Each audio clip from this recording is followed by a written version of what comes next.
बर्रसगीर पर सदियों से वस्त एशियाई फौजें हमला आवर होती रही हैं और यहाँ के अवाम पर अपना तसल्लुत कायम करती रही हैं। फिर चाहे वो दौरे कदीम में आरियाई नस्ल के खाना बदोशों की सदियों पर मुहित सैकड़ों यलगारें हों, या फिर शाह महमूद गजनवी और उसके बाद आने वाली करीब दर्जन भर अक़वाम खिलजी, लोधी, तुगलक, मुग़ल वगैरह हों, ये सब वस्त एशिया से हिंदुस्तान पर हमला आवर होते और इस धरती को अपना घर बनाते रहे। लेकिन औरंगजेब आलमगीर के बाद ऐसा करना बदस्तूर मुश्किल होता चला गया।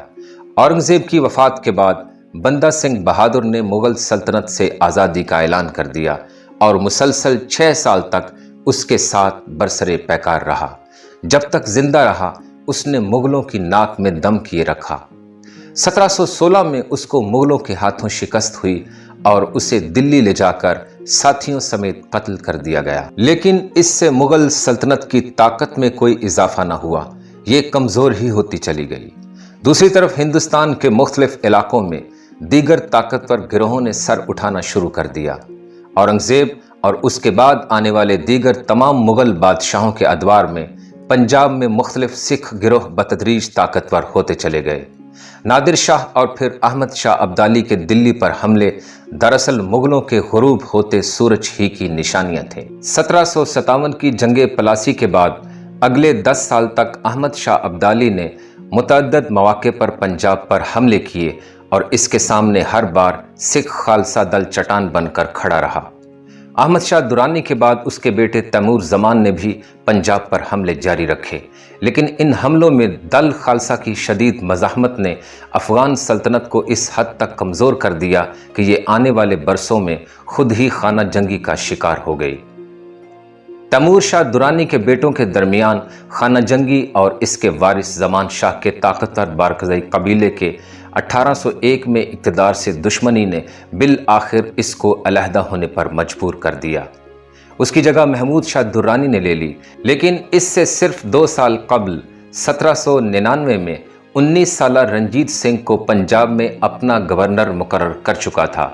लेकिन ये गवर्नरी रंजीत सिंह को यूं ही नहीं मिल गई थी, बल्कि इसने ज़मान शाह पर साबित कर दिया था कि इसको शिकस्त देना ज़मान शाह की फ़ौजों के लिए मुमकिन ही नहीं था। 1797 में शाह ज़मान ने पंजाब को अफ़गान सल्तनत का हिस्सा बनाने की गरज से हमला किया तो इसका पहली बार रंजीत सिंह से पाला पड़ा, जिसने अपनी मिस्ल में ज़मान शाह की 12,000 की फ़ौज को अपनी बेहतरीन जंगी हिकमत अमली और बेहतर सूझबूझ की बदौलत शिकस्त दी। फिर ज़मान शाह ने लाहौर पर कब्ज़े के लिए एक फ़ौज भेजी। इस बार रंजीत सिंह ने कोई जंग न की और अफ़गान फ़ौज को लाहौर में दाखिल होने दिया, लेकिन इसके बाद इसने लाहौर का मुहासरा कर लिया और खुराक और दीगर ज़रूरी अशिया को लाहौर में दाखिले से रोक दिया।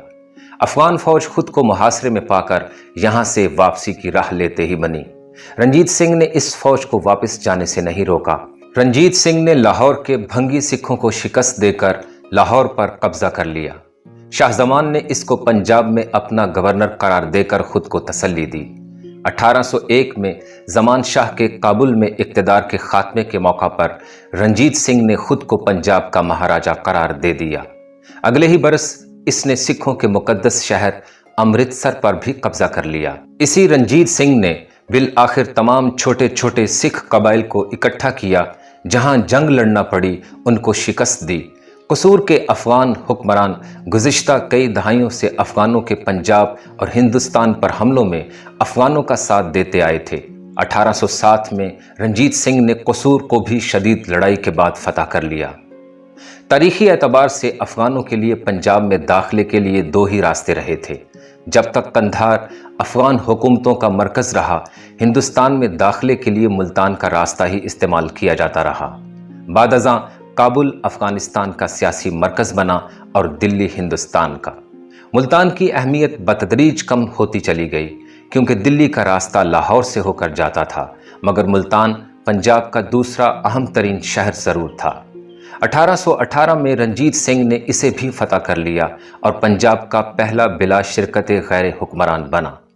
ये रंजीत सिंह ही था जिसने अफगान कब्जे से पंजाब को आज़ाद करवाया और न जाने कितनी सदियों में पंजाब का पहला खुद मुख्तार हुक्मरान बना। इससे पहले 1813 में रंजीत सिंह ही की फौजों ने अटक बिल आखिर अफगानों से वापस हासिल किया था, जब दीवान मुहकम चंद की कमान में सिख फौज ने दोस्त मोहम्मद खान की क़यादत में शाह महमूद की अफगान फौजों को शिकस्त दी।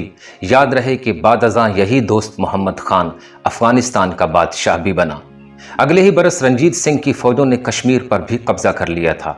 1818 में ये दुर्रानियों के खिलाफ एक और हमले में उन्हें धकेलता हुआ पेशावर तक जा पहुंचा, जहां के गवर्नर यार मोहम्मद खान ने इसे सालाना खराज पेश करने का अहद किया और इसकी इताअत कबूल कर ली।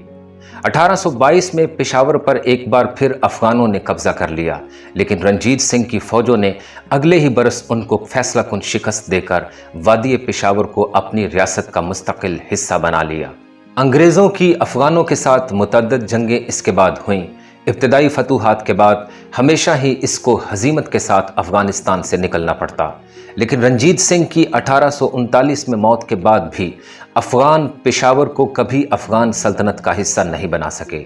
1893 में अफगान अमीर अब्दुर्रहमान खान ने ताज बरतानिया के साथ डेवंड लाइन का माहिदा तय कर लिया। खुद अमीर अब्दुर्रहमान और उसके बाद आने वाले यके बाद दीगरे अफगान हुक्मरानों ने डेवंड लाइन पर अंग्रेज़ों के साथ दोबारा सौदेबाजी की कोशिश की, लेकिन नाकाम रहे। 1947 में अंग्रेज़ों ने हिंदुस्तान और पाकिस्तान को आज़ादी दी तो इसी मुआहदे का वारिस पाकिस्तान बना, जिसे अफ़गान हुकूमत ने मुतअद्दिद मरतबा चैलेंज करने की कोशिश की, लेकिन हर बार नाकाम रही। आज अगर पेशावर पाकिस्तान का हिस्सा है तो उसकी वजह रंजीत सिंह का अफ़गानों को शिकस्त देकर पेशावर पर कब्ज़ा करना है, बल्कि यूँ कहा जाए कि दरियाई सिंध पर अटक पुल के पार खैबर तक पूरा सूबा खैबर पख्तूनख्वा आज पाकिस्तान का हिस्सा रंजीत सिंह ही की मरहून मिन्नत है तो गलत ना होगा। रंजीत सिंह ने अपनी फ़ौज को जदीद खतूत पर उस्तवार किया। इस मकसद के लिए उसने अतालवी, फ्रांसीसी, रूसी, हिस्पानवी और अंग्रेज़ फ़ौजियों की खिदमत हासिल की। इस पर अक्सर इल्ज़ाम लगाया जाता है कि उसने पंजाब में मुसलमानों पर मजालिम ढाए। इन इल्ज़ामात में थोड़ी बहुत हकीकत भी हो सकती है, लेकिन ये भी हकीकत है कि इससे कबल करीब 1.5 से 2 सदियों में मुग़ल हुक्मरान और बाद अज़ां अफ़गान हमला आवर मुसलसल पंजाबी सिखों के साथ बरसरे पैकार रहे थे। ये मुसलमान ही थे। रंजीत सिंह या उसकी फ़ौजों से ये उम्मीद करना कि उनके जहन में उनके दुश्मनों का कोई मज़हब सिरे से था ही नहीं, या वो पंजाब में रहने वाले मुसलमानों के बारे में शकूक व शुबहात का शिकार ना होंगे, नाइंसाफ़ी है। साथ ही ये भी हकीकत फरामोश नहीं की जा सकती कि इसकी फ़ौज में हिंदुओं और सिखों के साथ साथ मुसलमान भी शामिल थे। कश्मीर में उसकी फ़ौज में हिंदुओं की तादाद ज़्यादा थी। दोआबा के इलाके में सिख जाट बहुत बड़ी तादाद में थे, जबकि जहलम दरिया के इलाके में इसकी फ़ौज में मुसलमानों की नुमाइंदगी कदरे ज़्यादा थी। रंजीत सिंह ने फ़ौज की ट्रेनिंग की, फ़ौज में भर्ती के उसूलों को बेहतर किया। फ़ौज को बराह रास्त ख़जाने से तनख्वाहें दी जाती। मुग़लों के दौर में फ़ौज को अपने अपने इलाकों से ख़ुद टैक्स इकट्ठा करने की इजाज़त दी जाती थी। रंजीत सिंह ने फ़ौज की कमान में मरकज़ियत की बुनियाद डाली। ये रंजीत सिंह की जदीद फ़ौज ही थी जिसकी बुनियाद पर अंग्रेज़ दौर में पश्तूनों के अलावा पंजाबियों को मार्शल कहा गया। इसी खित्ते से बड़ी तादाद में अंग्रेज़ों को फ़ौजी मैसर आते रहे और पाकिस्तान बनने के बाद यही मुकामी फ़ौज पाकिस्तान की सरहदों की हिफाजत की ज़ामिन है। रंजीत सिंह की पैदाइश के वक्त पंजाब कई खुद मुख्तार मिसलों में बटा हुआ था। मौत के वक्त पंजाब के इस अजीम सपूत ने एक मुत्तहिद पंजाब छोड़ा। اگر تاریخ کا غیر جانبداری سے مطالعہ کیا جائے تو ماننا پڑے گا کہ رنجیت سنگھ نہ صرف پنجاب دھرتی کا ایک بہادر بیٹا تھا بلکہ رنجیت سنگھ کے بنا پنجاب کی تاریخ ادھوری ہے۔ ملتے ہیں اگلی ویڈیو میں۔ اپنا اور اپنے پیاروں کا بہت خیال رکھیے گا۔ پاکستان زندہ باد۔